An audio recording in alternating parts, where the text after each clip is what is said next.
ಕಿತ್ತೂರು ರಾಣಿ ಚೆನ್ನಮ್ಮನವರು ಸಿಪಾಯಿ ದಂಗೆ 1857ರಲ್ಲಿ ನಡೀತು. ಇದು 1924ರಲ್ಲಿ ಬ್ರಿಟಿಷ್ನವ್ರ ವಿರುದ್ಧ ಹೋರಾಟ ಮಾಡಿದ್ರು.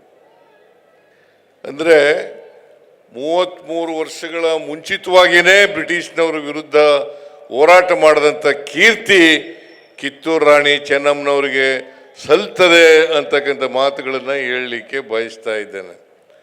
ಸಂಗೊಳ್ಳಿ ರಾಯಣ್ಣವರ ಸಾಹಸ, ಕಿತ್ತೂರು ರಾಣಿ ಚೆನ್ನಮ್ಮನವರ ಶೌರ್ಯ ಮತ್ತು ಆ ಕೆಚ್ಚೆದೆ ಇತ್ತಲ್ಲ, ಆ ಬದ್ಧತೆ ಇತ್ತಲ್ಲ, ಇದಕ್ಕೋಸ್ಕರನೇ ಕಿತ್ತೂರು ರಾಣಿ ಚೆನ್ನಮ್ಮನವರು ಬ್ರಿಟಿಷ್ನವ್ರ ವಿರುದ್ಧ ಹೋರಾಟ ಮಾಡಿ, ಛಲದಿಂದ ಹೋರಾಟ ಮಾಡಿ,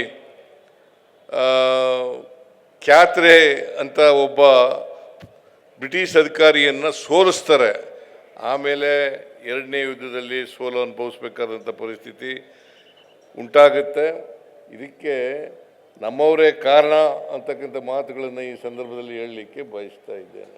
ಬ್ರಿಟಿಷ್ನವರು ಈ ದೇಶವನ್ನು 200 ವರ್ಷ ಆಳಬೇಕಾದ್ರೆ ಅವರು ನಮ್ಮವರ ಸಹಾಯದಿಂದಲೇ ಎಲ್ಲ ರಾಜರುಗಳನ್ನು ಕೂಡ ಸೋಲಿಸಿ ಅವರ ಅಧೀನದಲ್ಲಿ ಇಟ್ಕೊಂಡು ಈ ದೇಶವನ್ನು ಆಳ್ತಾರೆ ಅಂತಕ್ಕಂಥದ್ದನ್ನು ನೋಡಲಿಕ್ಕೆ ಸಾಧ್ಯ ಆಗ್ತದೆ.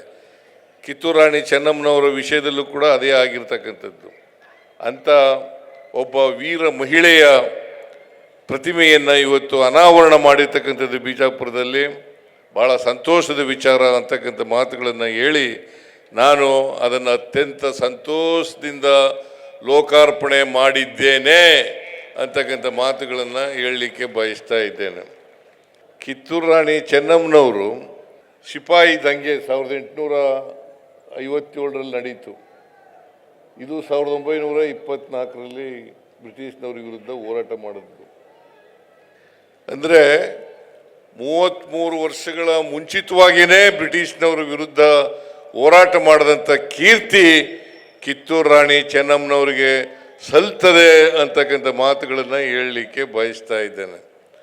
ಸಂಗೊಳ್ಳಿ ರಾಯಣ್ಣವರ ಸಾಹಸ, ಕಿತ್ತೂರು ರಾಣಿ ಚೆನ್ನಮ್ಮನವರ ಶೌರ್ಯ ಮತ್ತು ಆ ಕೆಚ್ಚೆದೆ ಇತ್ತಲ್ಲ, ಆ ಬದ್ಧತೆ ಇತ್ತಲ್ಲ, ಇದಕ್ಕೋಸ್ಕರನೇ ಕಿತ್ತೂರು ರಾಣಿ ಚೆನ್ನಮ್ಮನವರು ಬ್ರಿಟಿಷ್ನವ್ರ ವಿರುದ್ಧ ಹೋರಾಟ ಮಾಡಿ, ಛಲದಿಂದ ಹೋರಾಟ ಮಾಡಿ, ಕ್ಯಾತ್ರೆ ಅಂತ ಒಬ್ಬ ಬ್ರಿಟಿಷ್ ಅಧಿಕಾರಿಯನ್ನು ಸೋಲಿಸ್ತಾರೆ. ಆಮೇಲೆ ಎರಡನೇ ಯುದ್ಧದಲ್ಲಿ ಸೋಲು ಅನುಭವಿಸ್ಬೇಕಾದಂಥ ಪರಿಸ್ಥಿತಿ ಉಂಟಾಗುತ್ತೆ. ಇದಕ್ಕೆ ನಮ್ಮವರೇ ಕಾರಣ ಅಂತಕ್ಕಂಥ ಮಾತುಗಳನ್ನು ಈ ಸಂದರ್ಭದಲ್ಲಿ ಹೇಳಲಿಕ್ಕೆ ಬಯಸ್ತಾ ಇದ್ದೇನೆ.